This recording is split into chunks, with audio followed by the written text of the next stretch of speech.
আসসালামু আলাইকুম রহমতুল্লাহ। আলোচনা করব আমার বইয়ের ষষ্ঠ অধ্যায় সুপারভিশন নিয়ে, অর্থাৎ কোথায় কি কি পরিদর্শন করতে হবে সে বিষয় নিয়ে।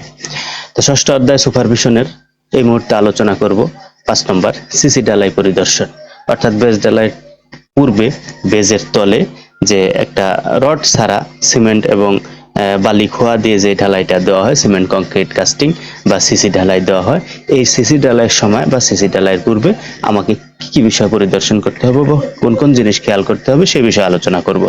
তো সিসি ঢালাইয়ের পূর্বে সর্বপ্রথম আমাকে যে জিনিসটা খেয়াল করতে হবে সেটা হলো তলার মাটি সব জায়গায় এক সমান আছে কিনা।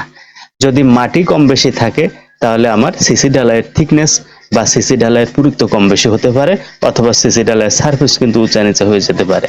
এই জন্য তলার মাটি সব জায়গায় সমানভাবে আছে কিনা এই জিনিসটা খেয়াল করতে হবে।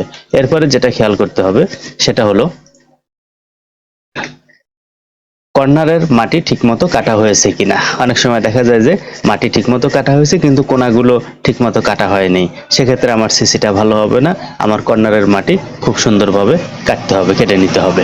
তারপর যে জিনিসটা খেয়াল করতে হবে সেটা হলো বেজের ভিতরে পরিষ্কার আছে কিনা। সিসি ঢালাই দিব কিন্তু ভিতরে যদি পরিষ্কার না থাকে, এলোমেলো মাটির চাক বা ইট অথবা গাছের পাতা পড়ে আছে, তাই সেক্ষেত্রে কিন্তু সিসি ঢালাই দেওয়া যাবে না। বেজের ভিতরের জায়গাটা পরিষ্কার করে নিতে হবে। এরপর যেটা খেয়াল করতে হবে পলিথিন বিছানো হয়েছে কিনা। সিসি ঢালাইয়ের পূর্বে অবশ্যই পলিথিন দিয়ে নিতে হবে, যেহেতু সিসি ঢালাইয়ের আগে কিছুটা বালি ফিলিং করে নিতে হয়। তো এই বালির উপরে বা মাটির উপরে আপনি যদি ঢালাই দেন তাহলে প্রথমেই আপনার সিমেন্ট বা ঢালাইয়ের পানিটা কিন্তু মাটি বা বালুতে চুষে নিয়ে যাবে, সেক্ষেত্রে কিন্তু আপনার ঢালাইটা শক্ত হবে না।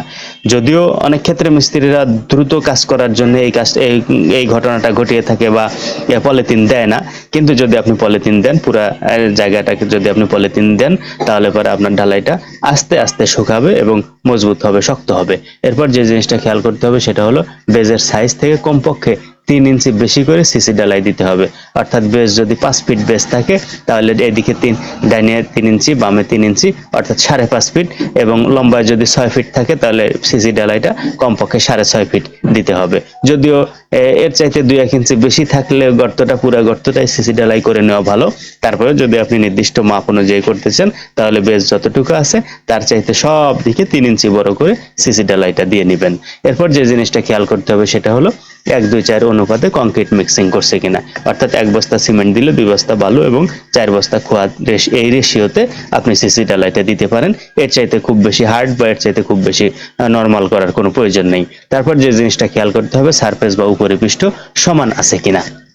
অর্থাৎ সিসি ঢালাইয়ের সারফেস যদি সমান না থাকে তাহলে কিন্তু বেজের জালি যখন আপনি বসাবেন, কলাম যখন বসাবেন, সেটাও কিন্তু সোজা খাড়া থাকবে না, একদিকে বাঁকা হয়ে থাকতে পারে, একদিকে কম বেশি হয়ে যেতে পারে। এই জন্য সিসি ঢালাইয়ের সময় সর্বশেষ যে জিনিসটা খুব গুরুত্বের সাথে দেখতে হবে সেটা হলো ঢালাইয়ের উপরের পৃষ্ঠ সব জায়গায় সমান আছে কিনা। তো দর্শক, এই ছিল আমাদের সিসি ঢালাই পরিদর্শনের বিষয়াবলী। ধন্যবাদ সবাইকে। আল্লাহ হাফেজ।